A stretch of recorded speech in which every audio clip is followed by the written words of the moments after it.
বন্ধুরা কেমন আছো তোমরা? আশা করছি অনেক ভালো আছো। বন্ধুরা আজকের এই ভিডিও আমি তোমাদের মধ্যে কিছু ইম্পর্টেন্ট কোশ্চেন আনসারগুলো কথা বলবো। সেগুলো হচ্ছে সম্রাট এক্সক্লুসিভ বইয়ের, ঠিক আছে? এই বইটার থেকে তোমাদের কোশ্চেন আনসার করাবো, আর এই বইটার বিষয়ে তোমাদের কোনো কিছু বলার নেই। তো বন্ধুরা আজকের যে চ্যাপ্টারটা করাবো সেটা হচ্ছে জিওগ্রাফির প্রথম চ্যাপ্টার রয়েছে তোমাদের হচ্ছে ভূমিরূপ প্রক্রিয়া, ঠিক আছে? ভূমির গঠনকারী প্রক্রিয়া, ঠিক আছে? তার মধ্যে তোমরা পাবে বহির্জাত প্রক্রিয়া ও সংশ্লিষ্ট ভূমিরূপ, ঠিক আছে? এখান থেকেই তোমাদের কিন্তু কোশ্চেন আসবে। এখান থেকে কিন্তু এই প্রথম অধ্যায় থেকে কিন্তু তোমাদের একটা অথবা দুটো কোশ্চেন প্রতি বছরই দেয়, ঠিক আছে? তো দেখতে পাচ্ছ আজকের ভিডিওটা প্রথম থেকে শেষ পর্যন্ত দেখতে থাকো। প্রথমে আমি তোমাদের যে কোশ্চেনগুলো বলবো সেটা হচ্ছে এমসিকিউ কোশ্চেন, ঠিক আছে? তোমরা যদি এই চ্যাপ্টার থেকে ধরে ধরে কোশ্চেনগুলো তোমরা করো তাহলে আমি একদম 100% গ্যারান্টি দিচ্ছি যে এখান থেকে তোমরা দুটো কোশ্চেন কিন্তু কমন পেয়ে যাবে। দুটো কোশ্চেন মানে 2 নম্বর কিন্তু এখানে, ঠিক আছে?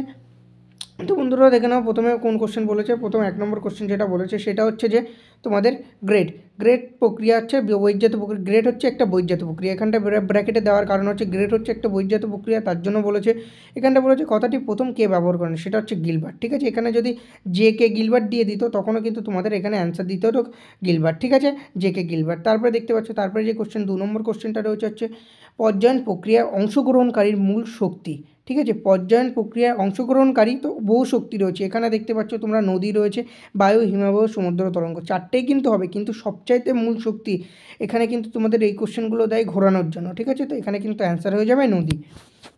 তারপরে দেখো 3 নম্বর যে কোশ্চেনটা বলেছে সেটা হচ্ছে যে প্রক্রিয়ায় ভূমিভাগের উচ্চতা বৃদ্ধি ঘটে ও ঢাল হ্রাস পায় তা হলো, দেখো তা হচ্ছে আরোহণ প্রক্রিয়া। কি বলেছে দেখো, ভূমির যে উচ্চতা রয়েছে সেটা বৃদ্ধি পাবে এবং ঢাল হ্রাস পাবে, ঠিক আছে? সেটা হচ্ছে আরোহণ প্রক্রিয়া। এবং অবরোহণ কি, ভূমির উচ্চতা তোমার হ্রাস হবে এবং ঢাল তোমার বৃদ্ধি পাবে।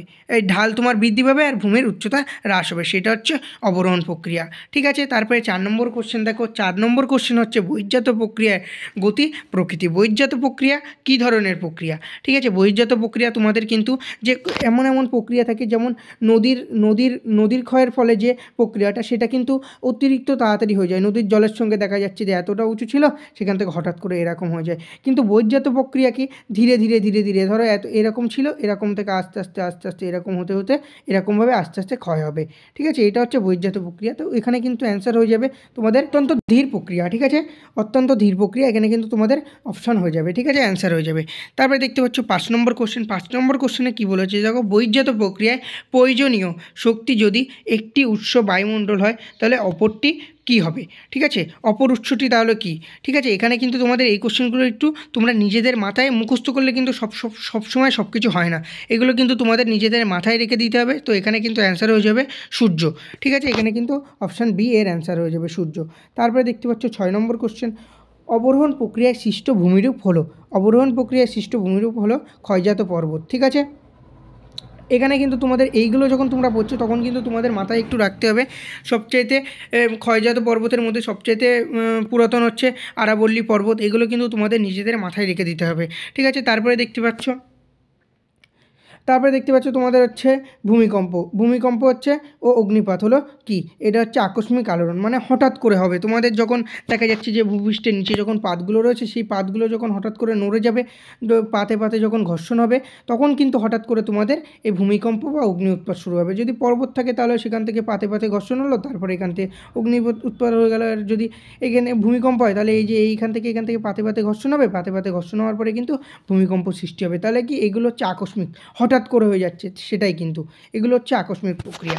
তারপরে দেখো 8 নম্বর কোশ্চেনে কী বলেছে। 8 নম্বর বলেছে ভূ অভ্যন্তরীণ আন্তর্জাতিক, ঠিক আছে? এটা এখানে ব্র্যাকেটগুলো কিন্তু অবশ্যই মাথায় রাখবে। ভূ অভ্যন্তরীণ শক্তি হচ্ছে একটি আন্তর্জাতিক প্রক্রিয়া, ঠিক আছে? সেটি উৎস হচ্ছে ক্ষুদ্রমণ্ডলে উষ্ণতার পরিবাহিতা। ক্ষুদ্রমণ্ডলে উষ্ণতার পরিবাহিতা। তোমরা যারা ক্লাস 12-এ পড়ছো এখন তারা তো মাধ্যমিকে পড়েছো বায়ুমণ্ডল, এবং ক্লাস 12-এও কিন্তু তোমাদের ক্লাস 11-এ কিন্তু তোমাদের বায়ুমণ্ডলের সম্বন্ধে অনেক কিছুই ছিল, ঠিক আছে? তো এগুলো তো তোমরা অবশ্যই জানবে। তারপরে দেখো 9 নম্বর কোশ্চেন কী বলেছে। 9 নম্বর কোশ্চেন হচ্ছে ভূত্বকের পরিবর্তনে আন্তর্জাতিক শক্তির কাজ করে, ঠিক আছে? ধীর ও আকস্মিকভাবে, মানে খুব আস্তে আস্তে কিন্তু কাজ করে, সেটাই বলেছে। তো বন্ধুরা এখানে তোমরা দেখতে পাচ্ছ 10 নম্বর কোশ্চেন, আবহাওয়া বিকার, ঠিক আছে। এখানে বলেছে আবহাওয়া বিকার ক্ষয়ীভবন পুঞ্জিত ক্ষয়কে একত্তরে কী বলে, ঠিক আছে। এই কোশ্চেনটা কিন্তু তোমাদের বেশিরভাগ শর্টে না, এই কোশ্চেনটা কিন্তু তোমাদের বেশিরভাগ 2 নম্বরে দেয়। কিন্তু 2 নম্বরে তোমরা যদি এটা লেখো যে আবহাওয়া বিকার ক্ষয়ীভবন ও পুঞ্জিত ক্ষয়কে একত্তরে নগ্নীভবন বলে, এই কোশ্চেনটা তোমরা যদি এরকম লেখো তাহলে কিন্তু তোমাদের 2 নম্বর দেবে না, এখানে কিন্তু তোমাদের 1 নাম্বারই দেবে, ঠিক আছে। তার জন্য তোমরা কি এটার একটু ডিটেলসে লিখতে হয়, 2 নম্বরে এই কোশ্চেনটা বেশি আসে। এখানে যখন 1 নম্বরে দিয়ে দিয়েছে তো তোমরা 1 নম্বরে অবশ্যই পড়ে নেবে নগ্নীভবন বলে, আর আমি আশা করছি এই কোশ্চেনটা তোমরা অবশ্যই জানো। তো বন্ধুরা দেখতে পাচ্ছি এখানে বলেছে কোন প্রক্রিয়ার উদাহরণ, ঠিক আছে, সেটা কিন্তু পুঞ্জিত ক্ষয়। তারপরে দেখো এখানে কি বলেছে, জৈব পদার্থ বিয়োজনে উৎপন্ন অ্যাসিড হলে হিউমিক অ্যাসিড, ঠিক আছে। জৈব পদার্থ যখন বিয়োজন হচ্ছে সেই বিয়োজন থেকে যে অ্যাসিড উৎপন্ন হচ্ছে সেটা হচ্ছে হিউমিক অ্যাসিড। এই কোশ্চেনটা কিন্তু অনেক কবার তোমাদের আসে, ঠিক আছে। এরপরে দেখো কি বলেছে, আবহাওয়া বিকার প্রাপ্ত শিলা অপসারণকে কি বলা হয়, সেটাকে বলা হয় ক্ষয়ীভবন। এই কোশ্চেনগুলো কিন্তু তোমাদের 2 নম্বরেও দিয়ে দেয়, তোমরা 2 নম্বরের জন্যও কিন্তু এই কোশ্চেনটা অবশ্যই পড়ে রাখবে। তারপরে দেখো 14 নম্বর কোশ্চেন কি বলেছে, 14 নম্বর কোশ্চেনে বলেছে তোমাদের যে শিলায় মরচে পড়া কোন ধরনের রাসায়নিক আবহাওয়া বিকার। শিলায় মরচে পড়া কিন্তু জারণ বা অক্সিডেশন রাসায়নিক প্রকার, ঠিক আছে। এইগুলো কিন্তু তোমাদের এই নামগুলোও কিন্তু অপশানে দিয়ে দিতে পারে, তার জন্য তোমরা কিন্তু ব্র্যাকেটেরগুলো অবশ্যই ভালো করে পড়বে, ঠিক আছে। এইরকম যদি দিয়ে দেয় তোমাদের কিন্তু কোশ্চেনের কনফিউশন করানোর জন্য এরকম অপশানগুলো দেয়, ঠিক আছে। তো তার জন্য কিন্তু তোমরা এগুলো অবশ্যই পড়বে। তারপরে 15 নম্বর কোশ্চেন কি বলেছে দেখো, 15 নম্বর কোশ্চেন বলেছে আবহবিকারজাত পদার্থ অভিকর্ষের টানে নিচের দিকে নেমে এলে সেই প্রক্রিয়াকে বলা হয়, সেই প্রক্রিয়াকে কী প্রক্রিয়া বলে, সেটা হচ্ছে পুঞ্জিত ক্ষয়।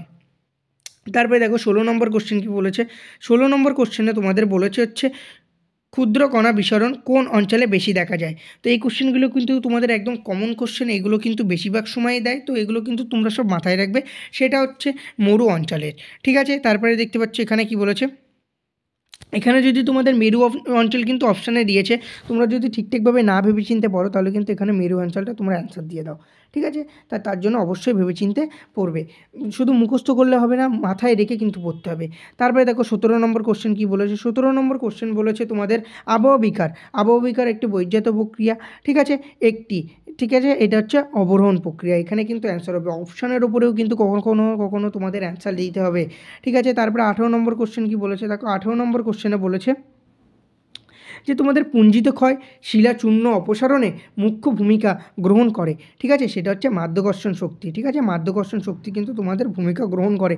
তারপরে বলেছে অবরোহণ ও আরোহণের সম্মিলিত ফলকে কী বলা হয়, সেটাকে বলা হয় হচ্ছে পর্যায়ন, ঠিক আছে। তোমরা যারা যারা এই কোশ্চেনটার অ্যান্সার জানতে তারা অবশ্যই আমার কাছে কমেন্ট করবে, কারণ আমি আশা করবো যে তোমরা যারা এই ভিডিওটা দেখছো তারা এই কোশ্চেনটার অ্যান্সারটা জানবে, ঠিক আছে। তারপরে দেখো তারপরে কি বলেছে 20 নম্বর কোশ্চেন, আরোহণ প্রক্রিয়ার অন্যতম নিয়ন্ত্রক, সেটা হচ্ছে ভূমির ঢাল, ঠিক আছে, আরোহণ, ঠিক আছে।